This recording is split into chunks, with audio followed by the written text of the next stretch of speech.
All right, I'm here with Freddie Williams. Hi, Freddie. Hey, how's it going? Pretty good, pretty good. So, I'm gonna start right off the bat. I heard Batman Turtles 2 got announced. Yes, yeah. How was working on that book personally for you? Yeah, like the first series? Yes. Yeah, that was the coolest thing I've ever been involved with, and I'm super lucky that I got the chance to draw it. I was very lucky in that I had emailed some turtle samples to my editor, coincidentally the day that they were looking to see who would maybe draw it, like they were talking about different artists.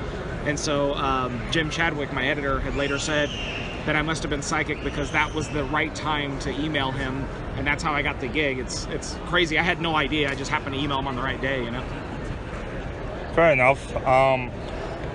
That or He-Man? Say it again? That or He-Man, which one was a favorite series to do? So either Batman Ninja Turtles or He-Man Thundercats? Yes, which one? It's like two different. It's like you're asking me if I like hamburgers or pizza more. I can't say that because they're both great. So I think I enjoyed working on. I mean, Batman Ninja Turtles will have probably a bigger impact on my career, but I've always loved He-Man Thundercats as well. That was like my favorite two properties or cartoons whenever I was a kid. So I can't really choose. That's a middle of the road answer, but it's honest. It's honest, you know. Fair enough. So what kind of brought you into comics? Like, when did you decide you wanted to become an artist? Any kind of character, any artist that inspired you? Yeah, I've always wanted to draw. That's all I've ever wanted to do. And I used to draw from like old Super Friends cartoons and that sort of thing, and even He-Man and Thundercats cartoons. We had a VCR, and we would record an episode, and then I'd pause it and draw poses from it and stuff. So I was always interested in that. And there was even times when I was a kid that I would stay in from recess on purpose just so I could draw He-Man. I remember that very clearly. But as far as what got me, like, really inspired me to take it seriously would probably be ElfQuest Book 3 by Wendy and Richard Penny, and which I got from a local library. And then around that same time, in the same grade, I found, I saw Jim Lee's Uncanny X-Men number 272, and the combination of those two just inspired me to really want to draw for a living, like to take it really seriously and pursue it aggressive.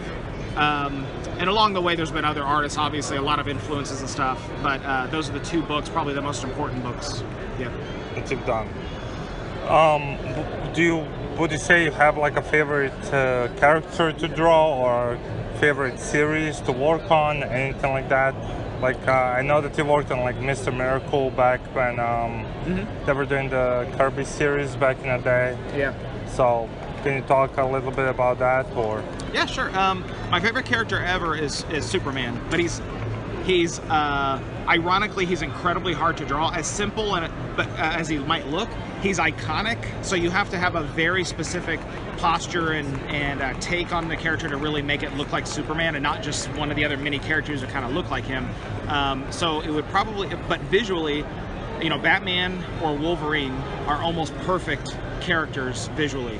You can look at them from far away or close up, you can tell it's them. So you show a close up of their hand, you can tell that it's Batman, or you can tell it's Wolverine, or their boot or something. So those are probably my two most favorite characters to draw. And as far as the series, oddly, I would love to draw, this isn't exactly what you asked, but I would love to take Batman, Ninja Turtles, and He-Man and Thundercats, and Generation 1 Transformers, and the classic G.I. Joe, and just do like a 50-issue mini-series, like, or maxi-series, whatever that would be. That would be and Silverhawks would be in there, maybe Mask. That would be phenomenal, and I'd love to draw all 50 issues and just be on it for 10 years or whatever, however long it would take to draw 50 issues. I guess that would be probably closer to 8 years, but that would be my life's goal, you know. Fair enough. Did you grow up on like Hanna-Barbera cartoons as well? Have you watched any of that, like Johnny Quest, Herculoids, and because since DC just kind of started the Future Quest and everything, have you kind of considered maybe doing that? Maybe is Thunder the Barbarian, was that Yes. Hanna-Barbera? Yeah. So Yes. I did watch that. That was like, it's like some weird mix of He-Man. I mean, I don't even know if it predates He-Man, but it was like He-Man mixed with Star Wars mixed with Planet of the Apes or something weird, you know, like that's my memory of it. It's been a long time. And sure, yeah, I watched, you know, Scooby-Doo, and I watched, you know, Flintstones and stuff like that, but As far, I mean, Thundar would probably be, if I wanted to draw one of those, it would be Thundar the Barbarian. Yeah. Fair enough. Another question I wanted to ask you, like, your style has really like expanded through the years. Back when you were doing Robin to like now, what's prompted the change? It's been a gradual evolution. Like if somebody, has a stack of comic books that spans my career, it's easy to just see it as one thing. But it's like each issue or each new property that I would work on, I was trying something new. So when I started with, and basically the artwork has gotten darker and more detailed over time. That's been the overall trend. And when I was in high school, I loved to do lots and lots of rendering and shadow and detail. But whenever I started doing artwork, trying to do it professional, it was all about speed and trying to hit your deadline. And that's still important to me now, but I had put aside all of the unnecessary, all of the least necessary parts of the artwork to just accomplish the speed and the storytelling. And that was getting rid of, that was whenever I was doing can you pause it? Yeah. Is there anything you can tell us about the new Turtles and Batman series? Sure. Let me see. Bane is the primary villain in it, but we're gonna see, and so the Batman family, a big chunk of it, or a good chunk of it, goes to the Ninja Turtle universe. So there's going to be a few more of the Bat characters that you didn't see in the first crossover. Robin has a bigger part in it. Batgirl will appear. There's going to be more of even the Ninja Turtle family, a little bit of their extended family, and let's see. I don't know. Just it's more of the same feel because it's the same creative team. So James Tynion, which is the writer, I'm drawing it, and then Jeremy Caldwell is doing the colors on it, so it's the same feel. But I think that there's parts of this story that are more intense, but there's still going to be those nice character moments with some humor punctuating throughout it. I just finished issue 2 literally yesterday morning after an all-nighter, and I'm still kind of like loopy from not sleeping very well, but and then I just got the script for issue 3, so and there's great stuff throughout it. James is doing a fantastic job. I'm really happy that we're doing a sequel. No, that's fantastic. So it's pretty much a reverse. Turtles got into the Batman universe in the first one, now they're going there. Any chance of seeing maybe Usagi Jimbo? I would love to draw that, but Stan Sakai, technically, I mean, he's not, Usagi is not a part of the Ninja Turtle universe, and it's not like Nickelodeon owns that character, so I think so I doubt it. I don't think so, yeah. Fair enough. Yeah. Fair enough. Just wanted to trouble on. Yeah. Any other villains you can kind of specify on that we haven't seen in the first one? Let's see, that you haven't seen in the first one. No, I mean, because at the end of issue 5, most of issue 6 of the first series had a lot of villains in it, so I think there's going to be some of them reoccurring, but no, I mean, there's like a couple of newish characters that we're bringing in as well, so it's pretty expansive. I mean, it's kind of grown to almost like two teams kind of mixing together, Yeah. No, absolutely. Well, anything else you wanted to add? Anything you want to add to say aspiring artists or anything like that? Oh yeah. Let's see. I think the most important thing, if I had to distill it down to a pretty concise statement for aspiring artists, would be you're going to receive no's all the time.